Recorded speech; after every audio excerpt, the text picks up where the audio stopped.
Now it's time for the papers on France 24. Going to start with a tell for you. This is the New York judge expected to release the names of 200 high-profile men and women connected to the late Jeffrey Epstein sex trafficking ring, Dipti. Yeah, that's right. So it'll be a pretty explosive document dump. 200 high-profile people expected to be named as associates of the disgraced financier Jeffrey Epstein, who of course committed suicide while awaiting trial some years ago. The deadline for objections to unsealing the names has lapsed, which means that the New York judge is most likely to release these names. This Tuesday, Epstein, as I said, committed suicide. His partner in crime, literally his partner in crime, Ghislaine Maxwell, is currently serving a 20-year prison term. The long-running scandal started back in 2015 when victim Virginia Giuffre filed a defamation case against Maxwell. It led to a federal sex trafficking case in 2021. Up until now, the associates were known as Jane Does or John Does in court documents. Of course, that's possibly about to change this Tuesday. Yeah, indeed. The John Does are going to be the most scrutinised of the list, aren't they, Dipti? That's right, and that's the focus of this article here from the New York Post, which says that former U.S. President Bill Clinton is expected to be identified, so too Donald Trump. But it's important to note that they'll be named as having been associated with Jeffrey Epstein, but not necessarily involved in any crimes.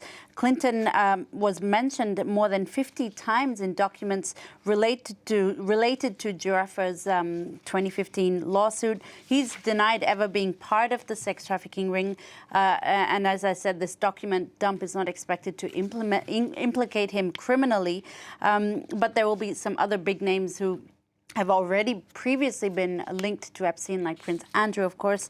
Others like Noam Chomsky, former Harvard President Lawrence Summers, Woody Allen, Bill Gates, Thorbjorn Jagland, a former Norwegian prime minister, who all appeared in Epstein's scheduling diaries, which were published by the Wall Street Journal last year. Stuart. Yeah, we await that list. Let's move to something different now. This is a prominent apartheid journalist, Peter Magubane. He's passing away at the age of 91. Yeah, he was a black photographer whose unwavering documentation of apartheid abuses drew critical acclaim. It also made him a target for South African authorities at the time. He suffered beatings, imprisonment, and 586 days in solitary confinement. He's now passed away at the age of 91. The South African icon, really, was also Nelson Mandela's official photographer for 4 years. During the apartheid, being a photographer, particularly a black photographer, was so perilous that he had to hide his camera in hollowed-out bread or empty milk cartons to shoot pictures in secret. This is what the New York Times recounts. He captured the cruelties of apartheid like a police. Well, you have some of these striking pictures. You have this one here. When he captured a police massacre in 1960 in a black township of Sharpeville that killed dozens of demonstrators. This is the picture from that massacre here.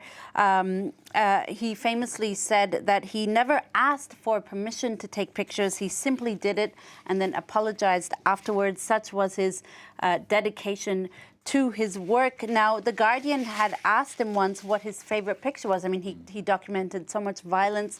He actually picked this picture here, one that was not outwardly violent at all, but quietly symbolic in its cruelty. A black maid looking after a white child who's sitting on a bench there that says "Europeans only," which really summed up the cruelty, the symbolic cruelty of South Africa's apartheid. Yeah, very moving pictures there. Now, something a bit lighter. The world of darts. It's in a state of excitement. This is a great story. It's because a 16-year-old is hoping to become world champion. Yeah, I never thought I myself would get excited about the darts world championship. 16? 16, that's pretty incredible. His name is Luke Littler. His exploits are making front page news in the UK. His Instagram handle is Luke the Nuke.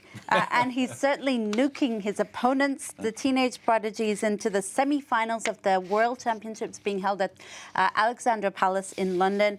A performance that prompted performance in the quarterfinal that prompted one commentator to say, "The force is not with Luke. Luke is the force." He plays his semi-final today, this Tuesday. He's the youngest ever to do so, and in that quarterfinal that I mentioned, his opponent, the opponent he beat was actually 3 times his age. Let's hope he can go all the way here. Just look at me, Mum. That's him here. He's also on the front page of The Guardian today. His dreams bigger after a quarterfinal win, the British Daily says. If he does go all the way, he'll pick up a cool £500,000. Wow. Not at bad. 16. At 16, not bad for a teenager who says he loves to play Xbox and eat kebabs. Wow, that's an amazing story. I so hope he wins. So speaking of sporting history, New Year also ushers in, of course, the year of the Paris Olympics. Yeah, that's right. And that's, the Paris Olympics, like every Olympics, has always been criticized for its organization, for its budget overrunning, the readiness of transport, etc. But I love Libération's headline today, mainly because Libération is a very sardonic paper. They're very sarcastic in their headlines. And today's headline is actually quite optimistic. It says, well, what if everything actually just went off really great?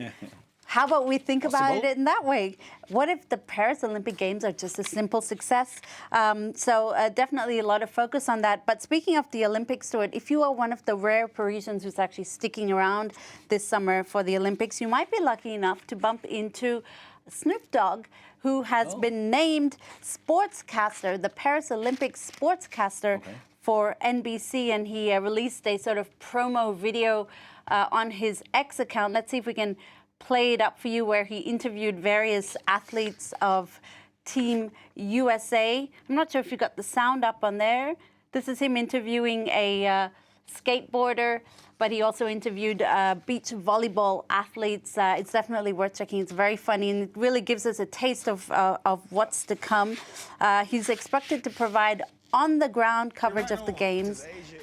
He says, "See what that is? That's an old school finger roll." I actually smoked this layup. You missed that? 100%. At least we won. as you can see, the interactions are great.